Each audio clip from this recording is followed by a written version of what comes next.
नमस्कार दर्शक मित्रों, मैं डॉक्टर जगदीश सखिया, डर्मेटोलॉजिस्ट, चीफ डर्मेटोलॉजिस्ट ऑफ सखिया स्किन क्लिनिक। हमारे यूट्यूब में हमने काफ़ी जो टॉपिक है स्किन डिजीज़ के बारे में कवर किया है। इसमें हेयर फॉल से स्टार्ट होते हुए विटिलिगो से, फंगल इन्फेक्शन से, एक्जिमा और काफ़ी चीज़ हमने कवर किया है। तो आज हम कवर करने जा रहे हैं पिगमेंटेशन। जो पिगमेंटेशन उसको हम बोलते हैं छाया, जो फेस में जो होता है ना, पहले तो सिर्फ फीमेल में था, अभी मेल में भी होने लगा क्योंकि आउटडोर एक्टिविटी, यूवी रेस जो बढ़ने लगा। जो पिगमेंटेशन है उसको बोलते हैं मास्क ऑफ प्रेगनेंसी। पहले बोला जाता है कि प्रेगनेंसी के बाद लेडीज़ को जो कॉमन होता है इसको यहाँ होता है। तो शुरू में इसको बोलते हैं चिक में जो होता है 3 टाइप का पिगमेंटेशन होता है, एक डर्मल, एक एपिडर्मल और होता है मिक्स। एपिडर्मिस हम जो बाहर देखते हैं उसको बोलते हैं एपिडर्मिस, जो थोड़ा डीप होता है उसको बोलते हैं डर्मिस, और जब मिक्स होता है 50-50% उसको बोलते हैं मिक्स मेलेस्मा। परंतु ये कॉस्मेटिकली वैसे कोई डिजीज़ नहीं बोलते, पर cosmetically very disfigurement means patient को दिमाग में बहुत गहरी चोट पहुंचाता है, क्योंकि वो बोलता है ना कॉन्फिडेंस कम हो जाता है, क्योंकि खुद कॉन्शियस हो जाके लोग मेरे बारे में क्या सोचेंगे। और मेनली ब्यूटी सेगमेंट में होता है, जो हॉस्पिटैलिटी सेगमेंट में होता है, मेनली जो ट्रैफिक टीवी एक्ट्रेस होती है, मॉडल्स होती है, सेल्फी वाला जो क्रेज़ हुआ, इंस्टाग्राम वाला जो क्रेज़ हुआ, तो इसके लिए लोगों को कॉन्शियस ज़्यादा होता है। थोड़ा भी पिगमेंटेशन चेहरे में होता है तो एकदम पैनिक हो जाता है, तो उसको कॉन्फिडेंस लो हो जाता है। तो ये चीज़ है छोटी, परंतु पेशेंट के दिमाग में गहरा चोट पहुंचाती है।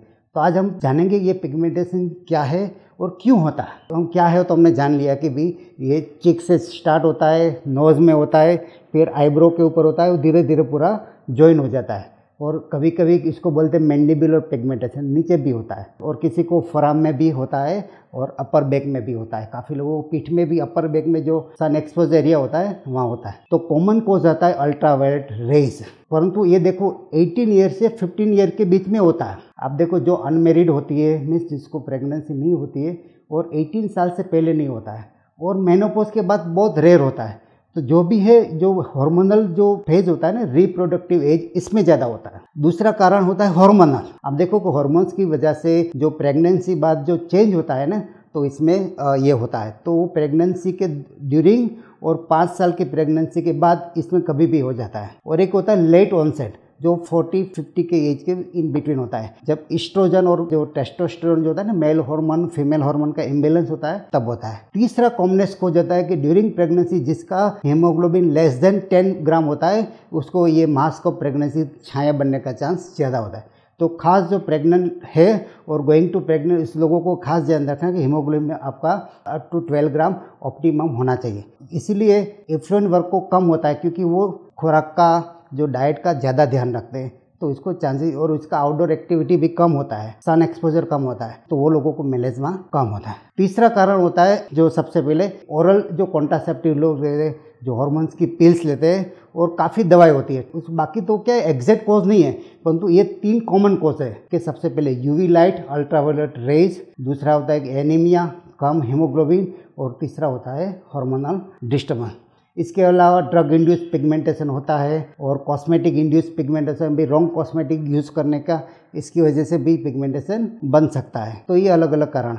अभी हम देखेंगे डू एंड डोंट, इसमें पिगमेंटेशन में करना क्या चाहिए। कभी कहो ओवर द काउंटर काफ़ी स्टेरॉइड क्रीम जो आती है लोग लगाते हैं, तो टेम्परेरी बैठ जाता है, परंतु वो डर्मेटोलॉजिस्ट के एडवाइस के साथ ही लगाना चाहिए, क्योंकि कब चालू करना कब बंद करना है पेशेंट को पता नहीं होता है। फिर लंबे समय यूज़ करने से चमड़ी पतली होने का चांस रहता है, और कभी कभी धूप सहन नहीं कर पाते, सेंसिटिविटी बढ़ जाती है, स्किन एकदम लाल हो जाती है, ब्लड वेसल्स दिखने लगता है, और चेहरे पे अनवांटेड हेयर ग्रो होने लगता है। तो आपको कब बंद करना है कब चालू करना है, वो विदाउट डर्मेटोलॉजिस्ट एडवाइस के नहीं करें। खाने पीने का बहुत इंपॉर्टेंट है, क्योंकि आपको हीमोग्लोबिन 12 से ऊपर रहना चाहिए। अगर नहीं रहता है तो आपको फूड सप्लीमेंट, जो ड्रग सप्लीमेंट है, हेमेटेनिक टैबलेट आती है, लिवोजन होता है, वो कैप्सूल आप ले सकते हैं। इसके अलावा UV rays, prevention is better than cure. तो आप SPF मोर देन 30 होता है, 50 आइडियल होता है, तो आपको वो यूज़ करना चाहिए। जिसकी ऑयली स्किन होता है उसको जेल बेस्ड सनस्क्रीन आता है, और जिसकी ड्राई स्किन होता है उसको क्रीम बेस्ड सनस्क्रीन लगाना ज़रूरी है। सनस्क्रीन काफ़ी ब्रांड अवेलेबल है, तो आपके डर्मेटोलॉजिस्ट की एडवाइस के साथ वो यूज़ करना चाहिए। जिसको आउटडोर एक्टिविटी है, मानो कि क्रिकेट खेलते हैं, वो कोई स्विमिंग, तो इसमें वाटरप्रूफ सनस्क्रीन भी अवेलेबल है। तो जो एक्वा बेस्ड सनस्क्रीन होता है वो वाटरप्रूफ होता है, वो 1 से 2 घंटे आपको प्रोटेक्शन देता है। वर्ल्ड का सबसे बेस्ट सनस्क्रीन होता है तो भी वो 3 से 4 घंटे से ज़्यादा प्रोटेक्शन नहीं दे सकते। तो आपको अगर आप ज़्यादा घूमते हैं तो आपको 2 से 4 घंटे के बाद री एप्लीकेशन करना जरूरी है। तो आइडियल 8, 12 और 3, 8 बजे, 12 बजे और 3 बजे अगर बाहर रहते तो 3 बार सनस्क्रीन लगाना ज़रूरी है। इसके अलावा पिगमेंटेशन के लिए कोज किसको होता है, क्यों होता है और ये क्या है वो तो हमने जान लिया।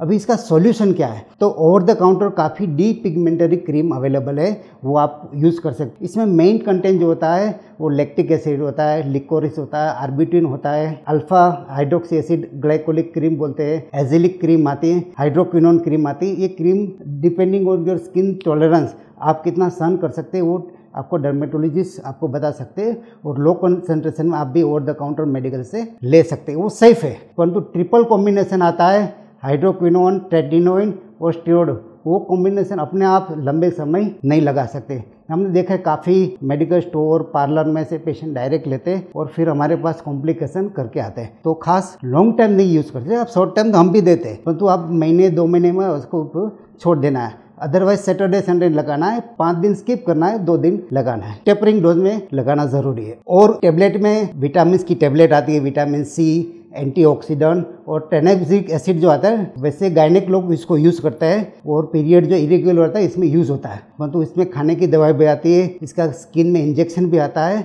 इंजेक्टेबल भी आता है, परंतु इंजेक्टेबल हम यूज़ नहीं करते, हम टैबलेट और इंट्रालीजनल इंजेक्शन और इसकी क्रीम भी आती है वो लगा सकते हैं। मेडिकल लाइन ऑफ ट्रीटमेंट में वैसे पिल्स कॉमन है, केमिकल पिल्स, इसमें लेक्टी पिल आता है, आर्जिनिन पिल आता है, मेंडेलिक पिल आता है, टीसीए भी यूज़ करते हैं पर विथ कॉशन, ग्लाइकोलिक पिल आता है, रेटिनॉल पिल आता है, तो हम यूज़ कर सकते हैं। Depends on your skin tendency, तो उससे कॉन्सेंट्रेशन हम चूज़ करते हैं कि माइल्ड, मॉडरेट, सीवियर कौन सा हम यूज़ कर सकते हैं। Laser it's not a first line therapy, laser toning बोलते हैं। इसमें कार्बन पील आता है, एप्लीकेशन करके लेज़र हम देते हैं, तो उसको बोलते हैं हॉलीवुड पील, कार्बन पील और लेज़र टोनिंग, 3 नाम है।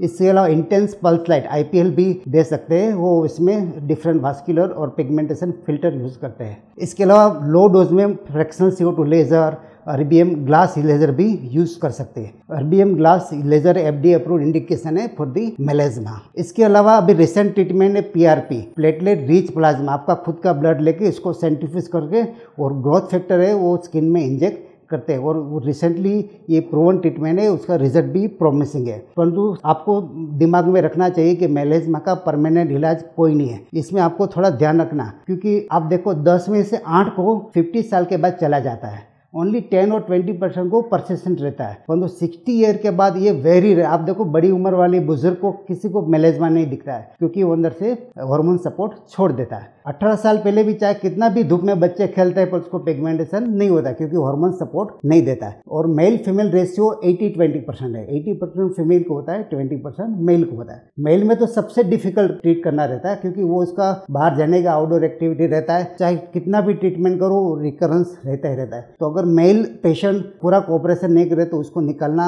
नेक्स्ट टू इम्पॉसिबल है। परंतु अभी देखो कि मेल भी ब्यूटी सेगमेंट में, मॉडलिंग में, और prevention is better than cure.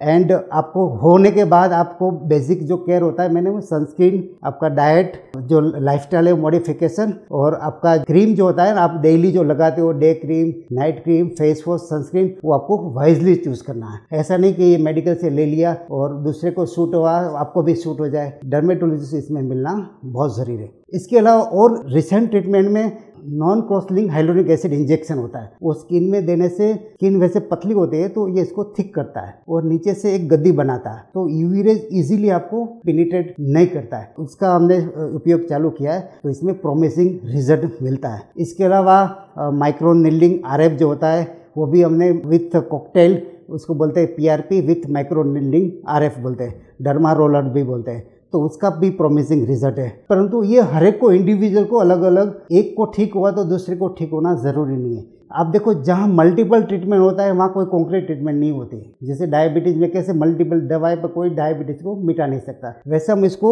Skin का डायबिटीज़ बोलते हैं। परंतु आप देखो डायबिटीज़ अगर पेशेंट ध्यान नहीं रखे, बोले कि भाई डायबिटीज़ तो मिटता नहीं, मैं क्यों दवाई लूँ, परंतु नहीं रखे तो ये डायबिटीज़ बढ़ जाता है। वैसा पिगमेंटेशन, आप बोलो कि कोई दवा कॉन्क्रीट तो है नहीं, मैं क्यों दवाई लूँ, परंतु वो ध्यान नहीं रखे तो धीरे धीरे वो गहरा हो जाता है और फिर अंदर उतर जाता है, फिर कोई दवाई काम नहीं लगती है। तो आपको मेलेज्मा के लिए कंटिन्यू कंटिन्यूस ट्रीटमेंट रखना ज़रूरी है, कभी थकना मना है, क्योंकि आप कभी ना कभी वो जाएगा ही जाएगा। थोड़ा लंबा कोर्स ज़रूर है, थोड़ा केयर भी लेना बहुत ज़रूरी है, परंतु वो कभी ना कभी हारेगा ज़रूर है।